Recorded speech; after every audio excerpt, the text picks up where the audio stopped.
Hey guys, it's November 19th on Read Through the Word. I'm Wendy Pope, and I hope everyone is doing well today. And are making plans to join us for 2025 Read Through the Word, which is just a little over a month away. Let's jump into our lesson. You know, Paul says this, I'm not writing these things to shame you, but to warn you as my beloved children. I'm not writing these things to shame you, he says. But I don't know if when you read it, you felt like maybe that was the opposite of what he was doing. Or perhaps you're in line with me and you're like, hey, Paul's my guy. I get it. Because if sarcasm was a spiritual gift, I got it tenfold, hundredfold, right? Because Paul has a way of saying something to make you go, wait a minute. Wait, what? And I think that's what he's doing here with the letter to the church in Corinth. Actually, both of them. They're a church that received 2 letters. I'm not sure that I would ever want 1 letter from Paul. Well, I don't know. Some of the churches, yes. But he can really lay it down.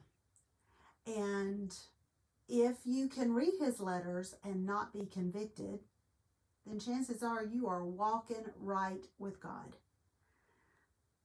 But, and have nothing, and really have nothing to be concerned about in your relationship with the Lord. Chances are there isn't anyone that could read Paul's letter then or now, any of Paul's letters, and go, oh yeah, I feel that one. Guilty as charged, or guilty as inferred. And he's speaking to these Corinthian Christians. They're Christians. He's speaking to Christians. Let me just remind us of that. He's speaking to Christians.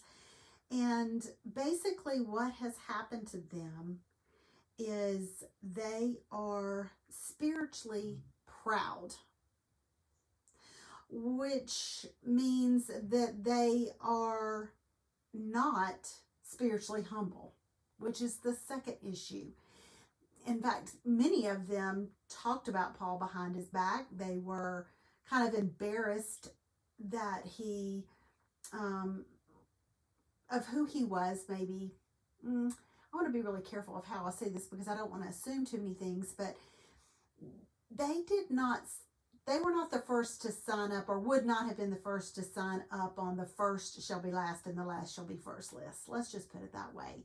They looked at Paul and they looked at Christianity and they looked at the world and they thought, yeah, I can have all of this.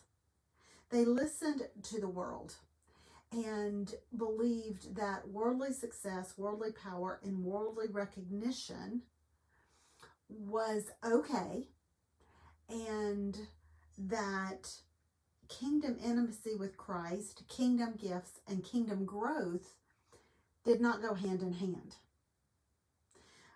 That you could have those things without humility and without service and without obedience. On this side of the cross, and way removed from this side of the life of the apostles, and especially the teachings of Paul, we should be able to, as believers, see that it is not possible to have worldly success, worldly power, worldly recognition, kingdom intimacy with Christ, kingdom gifts, and kingdom growth without humility, service, and obedience. It's impossible.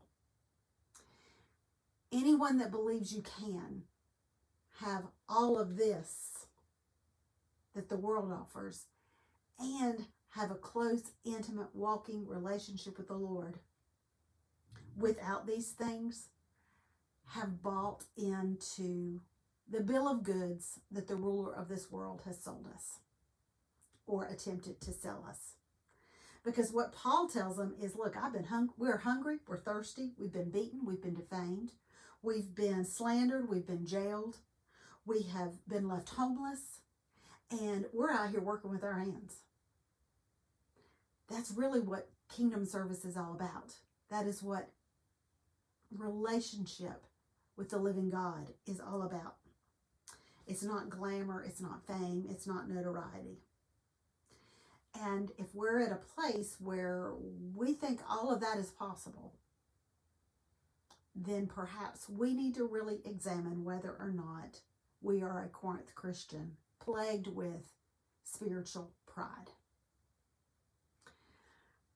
And I'm not going to name names. I'm not going to go into my opinion of things in Christendom fame. I'm not going to do that. I am going to say that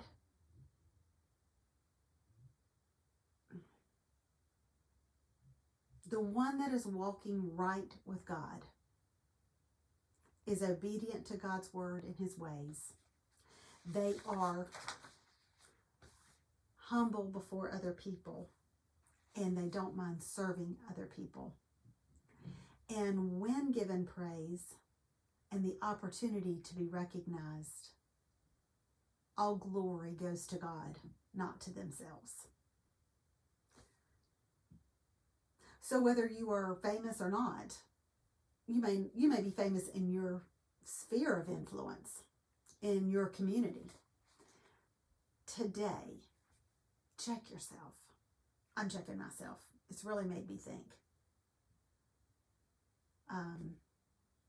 Because I'm just me sitting over here teaching God's word to you. That's it. That's all I want, is to be able to do this.